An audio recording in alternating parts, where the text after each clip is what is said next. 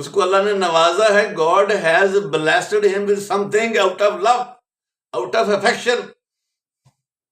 اور آپ اس سے جیلس ہو رہے ہیں تو اس کا مطلب ہے کہ آپ خدا نے جب کسی کو دیا ہے آپ خدا کی تقسیم سے ناخوش ہیں. نو بھائی، be pleased with the planning of God. جب آپ خدا کی پلاننگ سے خوش ہوں گے تو خدا آپ سے خوش ہوگا. جب آپ اس کی پلاننگ سے خوش ہوں گے اور آپ سے خوش ہوگا خدا، تو پھر آپ کو بھی نوازے گا. ورنہ آپ جلتے رہیں گے، اللہ اسے اور دیتا رہے گا.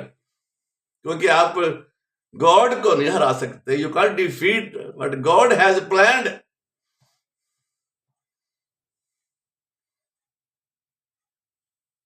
یہ بات کو سمجھنی اتنی مشکل نہیں ہے.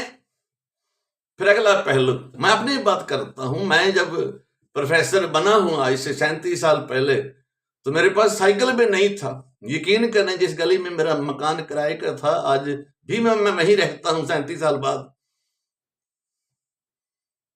اپنی بات میں شاہزادہ نادر ہی کرتا ہوں، لیکن وہ کرنے میں حرج کیا ہے؟ میں جو کسی کی اور کی مثال دینی ہے، میں اپنی ہی مثال کیوں نہ دوں جو زیادہ اوتھینٹک ہوگی. تو اس گلی میں جس کے پاس موٹر سائیکل ہوتا تھا، میرے پاس موٹر سائیکل نہیں تھا، سائیکل بھی نہیں تھا. جس کے پاس موٹر سائیکل تھا، جس کے پاس گاڑی تھی، میں ان کو سلام کرتا تھا. وہ نہیں کرتے تھے. میں نئے نئے محلے میں آیا تھا، میں کرتا تھا. چلے انہیں نہیں کرنا آتا، انہوں نے نہیں سیکھا کسی اجنبی سے سلام لینا. میں نے تو سیکھا ہے نا، میں تو پڑھا لکھا ہوں نا. You have to teach people what they don't know with your behaviour. یہ مت سوچیں کہ اسے پتا نہیں ہے اس سے نفرت کریں. تو بابا اسے پتا نہیں ہے تو بتا دینا. آپ اسے وضو کرنا نہیں آتا تو آپ اس کے سامنے بیٹھ کے کیوں نہیں کرتے، تاکہ وہ دیکھ لے کہ ایسے کی جاتا ہے. میں نے ان لوگوں سے دوستیاں کی جن کے پاس گاڑیاں تھیں. یقین مانے، believe me, I became a friend of the people who had cars in my street. They are my best friends even today.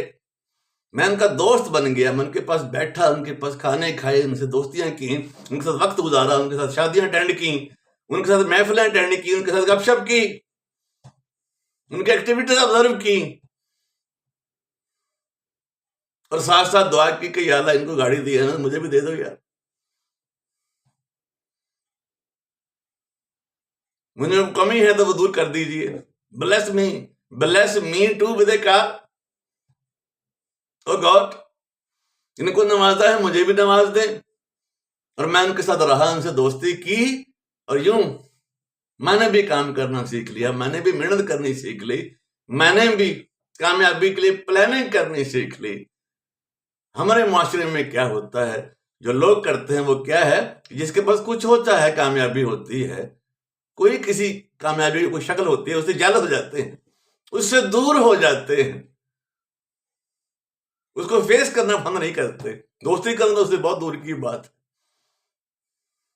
بابا اسے قریب ہو جائیں، اس کے ساتھ دوستی کریں، تاکہ جب اللہ اسے نوازے تو ایک مٹھی آپ کو بھی دے دے، آپ کی جھولی میں بھی ڈال دے. آپ سمجھے آپ بات. Thank you very much.